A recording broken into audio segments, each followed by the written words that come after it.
robot away. Okay. Hello everybody, I'm Yaniel Carreno. I'm a PhD student at the Yvan Center for Robotics, and today I'm going to present our work, Temporal Planning with Incomplete Knowledge and Perceptual Information. AI planners have been introduced in a large number of real-world applications over recent years. The planning models must represent the domain properties, goals, constraints, and costs in order that we can generate plans that are suitable for execution in the real world. As a result, planning models for real-world applications can be complex, and they require to represent numeric and temporal constraints as well as domain uncertainty.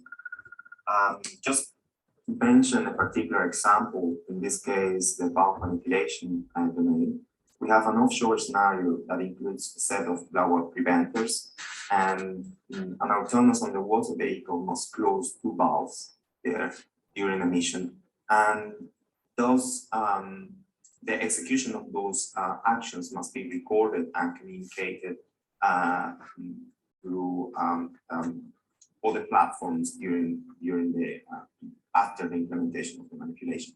So the autonomous vehicle actions, the actions that the robot can do will depend on the valve state, obviously, and that state is unknown at the beginning of the mission. So basically, the robots must use the sensors in order to gather that information. So the AUV at the same time must need to recharge during the mission, and this rechargement is supported by an autonomous surface vehicle that is also used in other tasks. So basically, there are some temporal constraints associated with the time for the implementation of the recharging.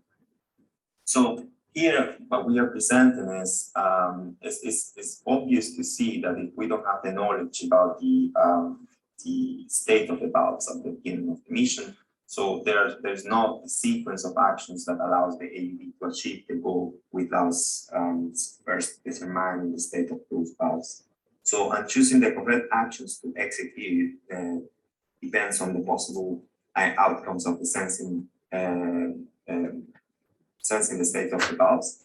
And at the same time, we are clear that in this kind of problem, the numeric constraints are required to control the data recorded, and the temporal constraints are also essential for scheduling the recharge of activities due to autonomous surface vehicle time availability is constrained. So if we can see here, for example, when we do the properties of initial state, so when it navigates to sense this to the valve location, it actually must implement a sensing action, and depending on what is actually the state of the valve, the sequence of actions that is following will be different. So in the case that, for example, the valve is open, that will lead to a sequence of additional actions that obviously require more time for implementation and obviously more energy consumption. So obviously, depending on branch that the robot must take,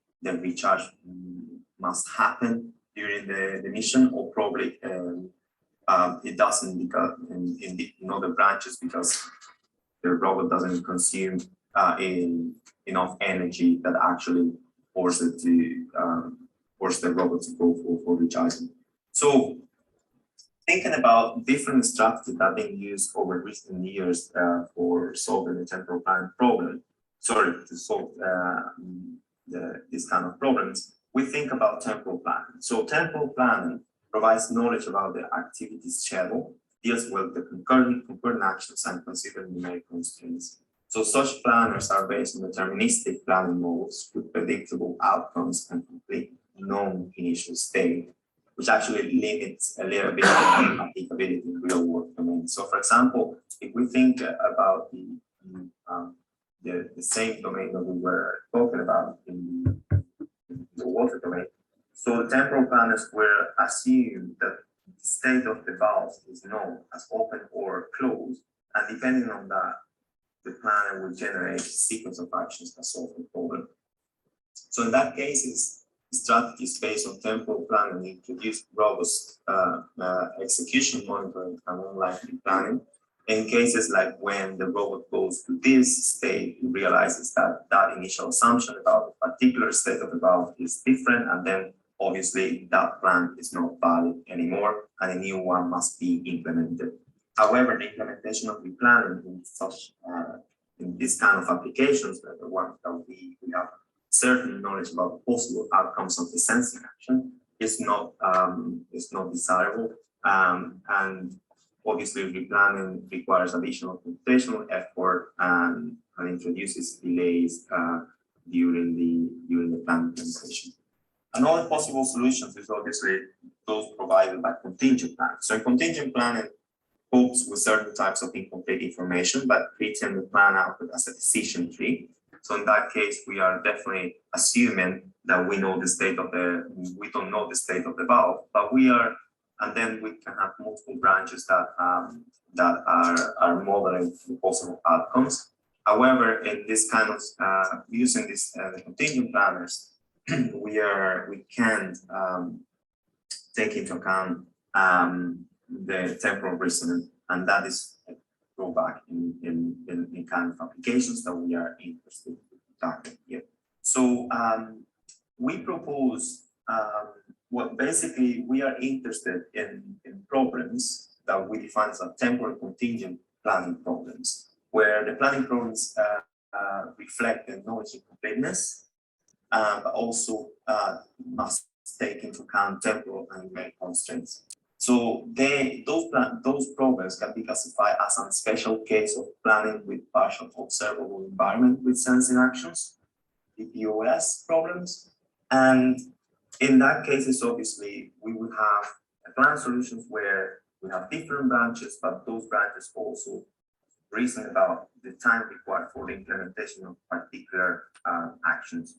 So the topo here describes actually the components of my problem. So at P, where P is a set of atomic propositions, P is fluence, A is a set of physical actions, and that set of physical actions can be durative and instantaneous. So in our problems, we assume that all durative actions all physical actions are durative. We have the sensing actions that are a set of durative actions, and those actions are the ones where obviously there are knowledge incompleteness associated. So the physical actions, for example, is the navigate action of the robot, but sensing actions are more for the information gathered of that kind of incomplete knowledge that we have at the beginning. I described the initial state. G is a set of goals, and T is a set of time windows that describe that is required in order to define the time of the implementation. So our puppet PPOS problems include temporal and numeric constraints, as we said before. In these problems, the source of uncertainty is defined by partial observability of the problem initial state, and the sensing actions partially solve it because they are addressing this kind of uncertainty that is introduced into the problem. So our PQS problems, the partial observability is compiled away by considering that the PQS problems are simple, and that means that no unary clauses in I are invariant, and no hidden variables in P appears in the body of the conditional effect. So considering that PPOS can be, we assume that they are simple problems, we can translate them into full observable non-deterministic planning problems. And that means that we are considering that our problems are present a complete description and also the monotonicity. In the case of a complete description, what we are talking basically is that defines a set of possible states in the belief state. Those possible states in the belief state are fully describing that incomplete knowledge. And then the monotonicity describes that once a property is known, it can become unknown again.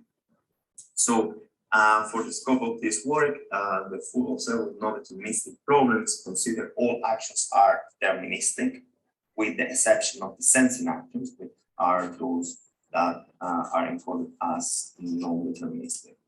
Talking about coding, we model our program using plan domain definition language.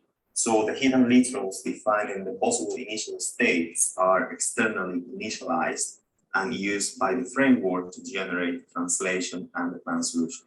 So the generation of the contingent subplans that model the real value of an unknown literal at the planning time takes the information from those possible knowledge updates. So the updates are complex nesting of and one-off clauses, and some of the determinisms is independent and others contain dependencies defined by the ands. So what we are introducing here elements we are extending in some way, we are proposing to small extensions to value here. So the first one is the one described as unknown literals that define possible the set of unknown literals at the initial state. So for example, in this case, we know that the state on of the valve 1 and valve 2 they are unknown. And at the same time, we are introducing what we describe as update. So in that case, what we are saying is the possible outcomes that associated with those non-literals. So for example, here we ended up in the situation that we know that the state of the valve is true, or state of the valve is not true. And at the same time, that means that the valve is already closed. And that actually leads to, is completely related with what we talk about, the description of the way that we are modeling our problem as a fun problem. At the same time, we are introducing a third element in our model that is in the domain. So that element is associated with durative actions. So durative actions that are sensing actions. So in that case, in addition to normal conditional effects, we are also introducing one element that defines the observed, and that one is just determining that this particular action is associated with an observation, and this predicate that is part of the observation is known. So there are a direct relation between these three elements, obviously, as part of the model. So taking into account all the model description that we're talking here, what we present is our temporal contingent effect planner. So trace takes as an input this program that we describe here and generates a time knowledge aware plan. So that plan describes a transition tree with decision points predicated in sensing outcomes. The trace planner is an offline compilation-based approach to conditional planning with temporal requirements and numeric effects. So sequentially, the solver search for a conditional plan by creating the branches and expanding the tree until the further expansions are possible. Also, the approach represents a hybrid solution that combines two high-level task planning strategies based on temporal and contingent planning to solve the problems, and trace models multi-value sensing actions as non-deterministic actions, and the planner uses the sensing actions when it's required in the solution. So putting an example, trace is actually based on three main parts. So the first is a temporal reasoning.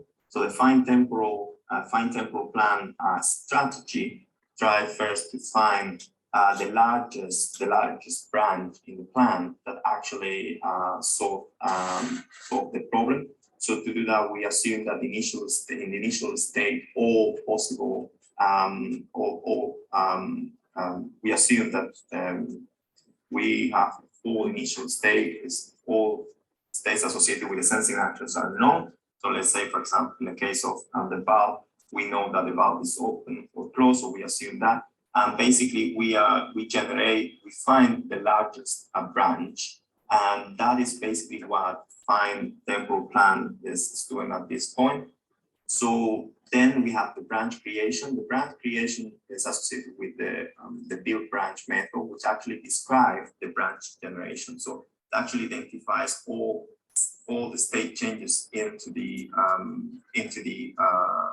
that large branch that we find, and then we are with basically the goal of knowing what is actually those sensing states that we must expand later using the transition tree expansion. So the expand tree method will evaluate the task set Q, which is actually Q defines the queue of tasks, and where N is a sensing node and representing a sensing action, and U is a possible outcome of the sensing action that we were coding in Perl before.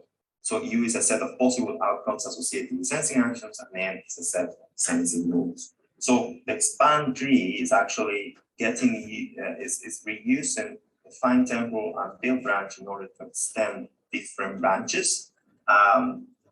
And basically the algorithm is running on the planner is actually extending all branches until Q is empty. So basically we are solving the problem. So for example, to get in a particular example here, so we have a sensing action where when we are expanding the tree, so we know as part of the history that build branch is making, that what is the time that this sensing node is happening. So this information is important in order to keep the scheduling of different branches when we are generating them. So just moving to the experiments benchmark, we make a benchmark comparison with the ERP. We trace using different experiments. So trace planner finds a solution for most of the problem instances solved by EOPRP in experimental domains. So the conditional planner outperforms trace in terms of the planning times, and this makes sense because in our cases, trace must generate different branches and reason about the temporal constraints. At the same time, trace sequentially expands the tree, introducing a delay in generation. So our second experiment tries to evaluate what is the performance of the planning in more complex applications. So here we have an example with 4 different domains for different problems. So what we can get from here is that the planner generates solutions with different branching factors, demonstrating the trace deals with complex problems and scales well. Obviously, the complexity depends on the characteristic of different problems. So you can see that the planner behaves better when the branching factor is lower. But in general terms, we ended up getting very good solutions in the kind of application that we were interested in our problem. And finally, we have some experiments associated with the mission execution where we actually show in using another water vehicle how the execution times of different missions when we are using just a temporal planning object or when we are using trace. So the contingent branches during the plan strategy significantly improve the mission implementation times, and our approach reduces planning and no static environment. So basically, we don't need to replan during the mission. So thank you very much for your time. I'm more than happy to take any of your questions.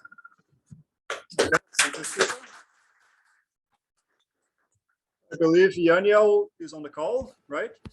Yes, I am. Hiya. Hello. So let me just stop sharing. Here we can see you. So does anyone have a question?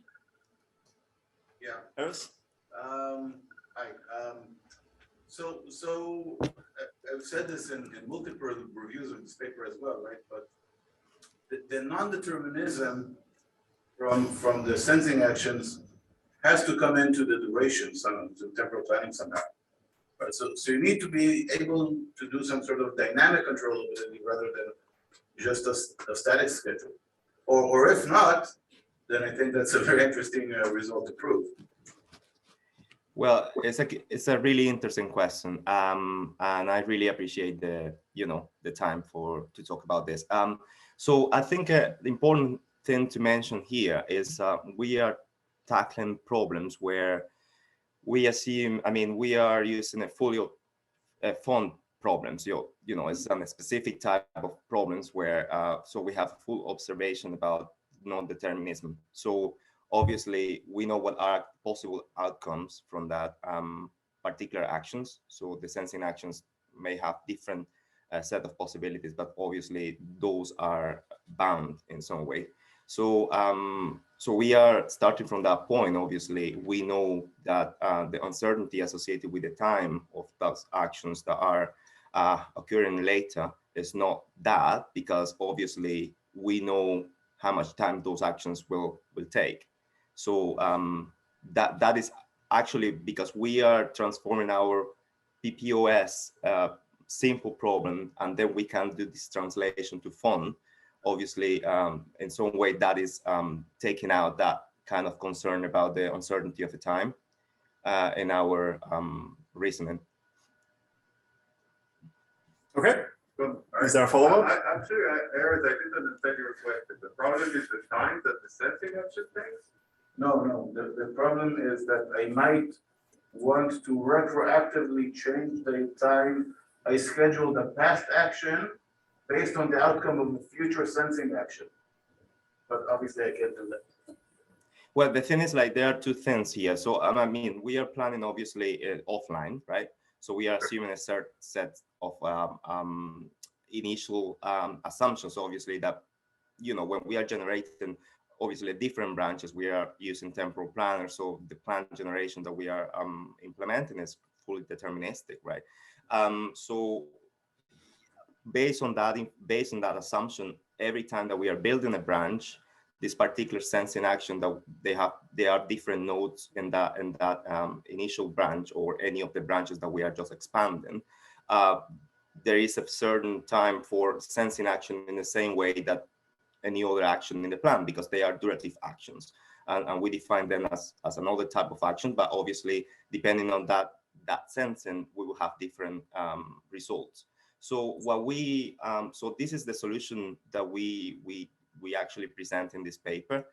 Last year, we have a paper that is obviously thinking about what happened in situations where obviously that deterministic plan is not true in the whole sense, obviously, and this in underwater environments is also more a concern. So in that one, we present a framework called C, that's Situational Evaluation and Awareness, that is actually reasoning about when we need to introduce those replanning into the plan, you know, during the mission execution, obviously, because there are some situations where obviously what we were planning in advance offline is not happening.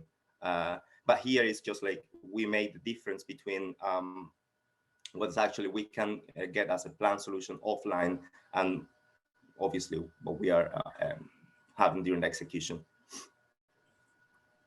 Okay, so we should continue that discussion offline. Thank you for the questions and for the answers.